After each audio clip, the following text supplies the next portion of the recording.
good night, everyone. Tonight, God is good and God is good all the time. My name is Michelle Spiritual. I'm going to give you some news and word on tonight. First, we're gonna start with student loan forgiveness. Student loan forgiveness. You know, um, our president, Mr. Bennett, he trying to help. He's trying to help these students. And it's been on pause since 2019 when COVID had started.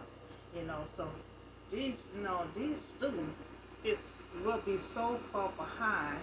I know I had said last time the payment plan, but then I thought about it. They've been on pause since 2019. This is 2023. So a payment plan, they're gonna be forever trying to pay it because they got loan on top of loan since the wait to try to stay in school. So Mr. President Bennett is not going to stop, fighting to deliver student loan borrowers. The relief they didn't need just been on pause since COVID. Now, when COVID occurred, then they put the student loan on pause, and it haven't been paid since 2019. So now Mr. President Bennett forgiveness program, will not move forward due to Supreme Court has shut it down. So I did state it, payment plan, but they are so far behind. It been since 2019 to 2023 now. They have not paid on, and it's not their fault. They put it on hold, put it on pause. So they will be forever trying to pay this loan out because they have loan on top of loan since 2019. So let's move forward and cancel the student loan debt forgiveness. Let's cancel the student loan and let's move forward because these students, they're so far behind in this field. If they try to start doing a payment plan, they're gonna be forever trying to pay this loan out. And I also request leeway. If you don't want to cancel the student loan, we also have leeway. It's a consumer finance protection. Now this protection will give the students, leeway to try new things. Now we will be given some leeway in choosing how to carry out this project. So I have a request, to move forward and cancel the student loan debt forgiveness. And so when the other students come behind them, because we still have other students. Every day we have students applying for loans to go to school. And they're going to keep going on and on, so we have to do something with the students because you have students coming after them. Every day we have students registering for school. So that's the student loan forgiveness. Okay, so let's talk about affirmative action. I know I talked about that yesterday, day before yesterday. The Supreme Court has struck down on affirmative action in college admission, saying race cannot be a factor. So education for all who have a dream, to pursue their career in life. You're right. Race should not be a factor. It should not be a factor. When you go to school to apply for school, race should not be a factor. It should be your skills, your qualification. That shouldn't be on the application when you apply. It should go for anyone, any person who is qualified. Not look at the color. Look at the person's skills and the qualification. So affirmative action, it came in place to ensure applicants that employ and employees who are treated during employment, without regard of their race and their color. So that's why we had to come in affirmative action. That's why it had to come in place. because they were having problems back then, and they had to come up with this policy, to affirm equal opportunity for all qualified person. Now this is why we need this policy. So when applicant apply, for school, it should not be about race, but if he or she are qualified. And that's what it should be. When you go to school, when you go to elementary school, you go to high school, you go to college, it shouldn't be the color. It should be if you qualify, if you got the skills, you pass that test, and you is qualified to go to that school. That's what it should be about. Affirmative action, has been moved from the workplace at diversity program. So they pretty much is going around just removing affirmative action.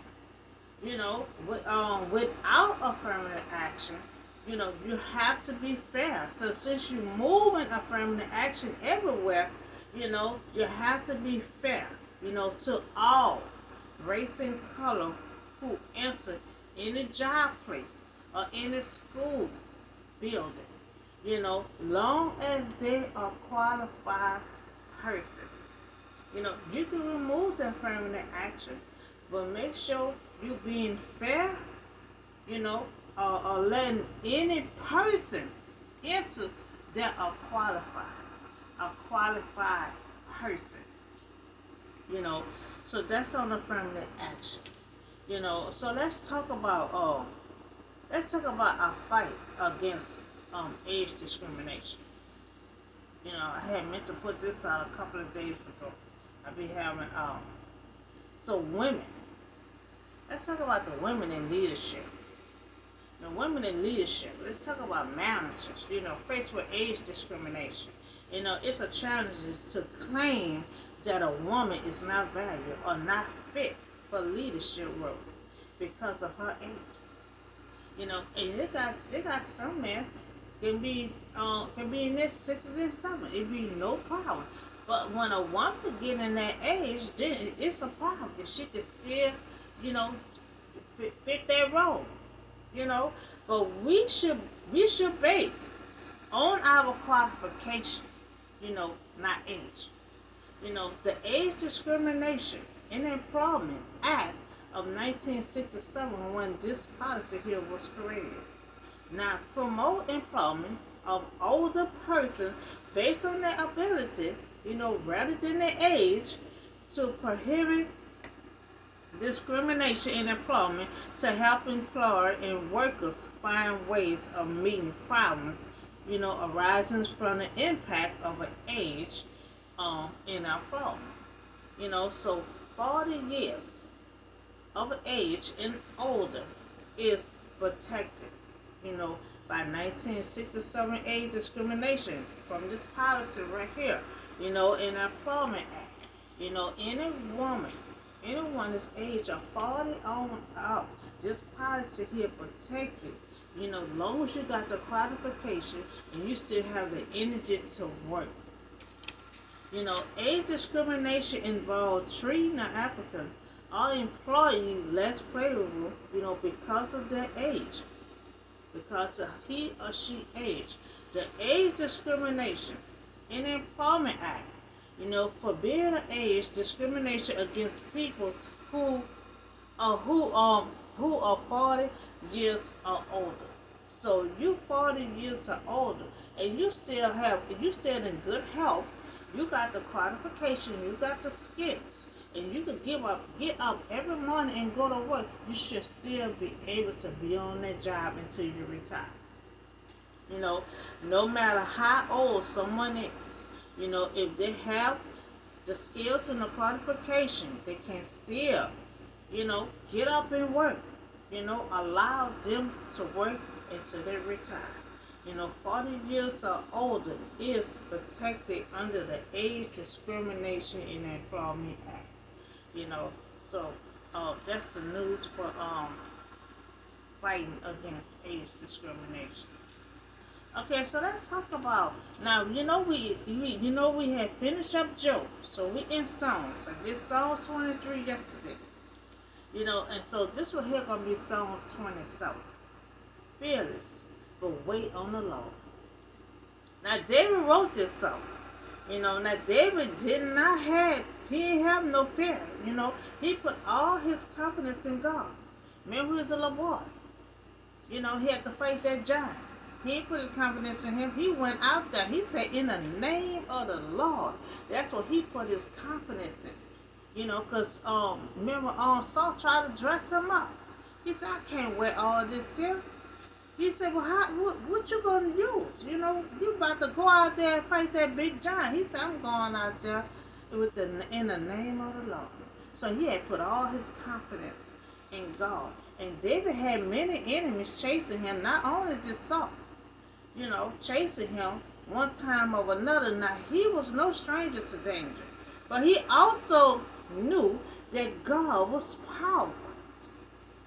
Now, he had God in his life since he was a young boy. That when he got announced him when he was like, 16, 17 years old. So knowledgeable enough, for the plan others might have to harm. He was running for his life. And you think that would have did him in. But not while he had God still protecting him, because God had made a promise to him, anointing him since he was like 17 years old, and promised that you're going to be a leader over the Israelites. So it doesn't matter how many people came against David, running from Saul, running from other people, God was still protecting him. God was still protecting him. Know that God had a plan for him, and he know that God had his best interest at heart. So in this ringing statement of trust, he put his faith in the hands of God, who will be his stronghold. From Psalms 27:1. Psalm 21:1. It said, the Lord is my light and my salvation. Who shall I fear? The Lord is the stronghold of my life. Of whom shall I be afraid? So that's Psalm 27:1. So the Lord is my light and my salvation. Who shall I fear? The Lord is the stronghold of my life. Of whom shall I be afraid? So he said he knew God was his stronghold. He said he knew God was his stronghold. And he said he knew God had a plan for his life. So we can learn from David one key of facing our fear. He had fear, but he also had faith also in God. He knew God had a plan for his life, and he knew God was going to protect him. He knew God was going to follow through what God told him. So we can learn from David. David escaped the pressure of fear and warfare. Because once you become to be spiritual, and you walking side by side with God, eventually you're going to always experience spiritual warfare. So he said he experienced warfare, and retreating into God's holy presence. So that's the only way we can kind of fight the spiritual warfare. We have to stay in the presence of God.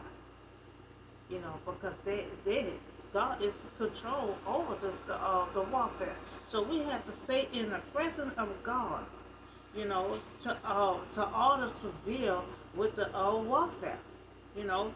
So he proclaimed. So he proclaimed that I will sing and make music to the Lord. So that's 27:6. 27:6. He said, then my head will be exalted above the enemies who surround me. At his tabernacle, I will sacrifice with shout of joy. I will sing and make music to the Lord. He always was making music and always singing to the Lord.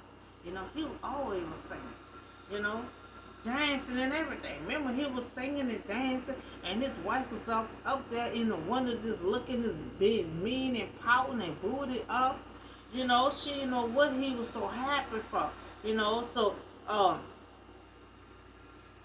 so so he prays and he worship, and he can help take it, music, the kind of music that you listen to, it can take your mind off of your fear and your problems. I try to listen to my gospel every day, all day long. Sometimes you got to really listen to the words that really comfort you. You know, David also remind us to wait for the Lord. He said, "Be strong." He had to wait 20 years. He had to wait 20. He got anointed since he was like 17. So 20 years hadn't passed when he did that last prayer to God and said, lead me into my purpose. He hadn't had enough of running from Saul, running from everybody else. He said, it's time for me to get in my position. You know, he said, remove me from Saul, and that's what God did. So David also remind us to wait on the Lord. He said, be strong. Take heart and wait for the Lord. And that's gonna be 27:14. He said, wait for the Lord. He said, be strong and take heart and wait for the Lord. So though God answer may not come when or how we expect it, but we can trust that He is more faithful than even our parents. Pain and suffering and struggling, God will surround us with His love.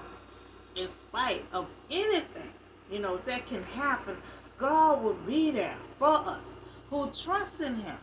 Find safety in our soul. And since that is the case, who on earth should we fear? Who on earth should we fear? We shouldn't fear no one if we have God right there fighting our battle, right there beside us. But sometimes we still fear. Sometimes we still be scared, because sometimes you feel like you're alone, but you're not. God will not leave us or forsake us. So I'm going to read something over here. I have this little study Bible here. Now, David, who wrote this song,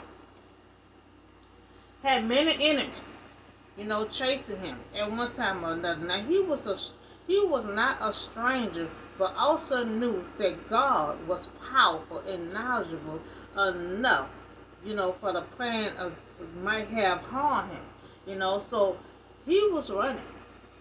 He was running, but he also knew that God was right there watching over him. He knew God was right there watching over him. Now David also reminds us to wait on the Lord. Now he said it twice. He said, wait on the Lord, because that's what he had to do. So he telling us, no matter how long it took, it took him 20 years. He waited on the Lord, and God came through. God came through, because Saul was out the way, and then David took charge and was over the Israelite, just like God had said. That just like God had did with Joseph. God put a dream in Joseph, but it didn't come to pass until 20 years too. Joseph got thrown in a pit and everything else before he got in position. But he got in position and he was where God wanted him to be. He also had waited. He was in prison and everything else. So he also waited. He waited on God. God said, you're going to be a ruler. You're going to be over, Egypt. You're going to be in charge of this, in charge of that. You're going to be a king. And he remembered all those words. And he held on and he waited on the Lord for 20 years. It took 20 years, but he was in position. It took David 20 years, but he was in position. That's why he keeps saying, wait on the Lord. That God will come through. In the name of Jesus. So that's all the word I have for you today. I'm gonna be scrolling through songs. Cause songs is what 150. Cause we doing Bible study and we going from the front to the back of the Bible. So we done came a long way from Eve to all the way to souls. So we doing good. So that give a view. Now we talked about the student loan forgiveness. I had said let's move forward and cancel student loan debt forgiveness. Also request a leeway. They give you time, to come out with a new project, to try, um, to try to come out with something new. So that's also a protection for students. You'll be given some leeway or choice, how to carry out a new project. So we also talk about affirmative action. We pretty much gonna be talking about this for a while. They're removing affirmative action everywhere. They moved from one on Harvard University. Now they're moving it from diversity program. So they're moving affirmative action, and we had it in place. To ensure the applicants that they will have an equal opportunity, to enter these places, long as they qualify person, but now they're removing it. So since they're removing it, it's not, they're removing it so it won't be a race, cannot be a factor, but since they're removing it, they have to be fair. You can't look at the race. Since you're removing affirmative action, you can't look at the race. When they apply for application for a job or for a school, you have to go by their qualification and their skills, since you're removing affirmative action. Because if they still have problems in that field, we will be questioning for affirmative action to take place back into those places. So we had that in place, for protection, for us, if they cannot be entered into a school or to a workplace and they have the qualification and skills, then they're gonna be a problem, so you can move it long as everything is being fair across the table. So that's affirmative action. Then we also talk about a fight against age discrimination. For some reason, when a woman get a certain age, they figure the woman is done, that she can't take leadership, that she can't be a manager, So they do have, you do have age discrimination employment act, protection, for women that 40 years or older. They can't remove them from their position until they retire.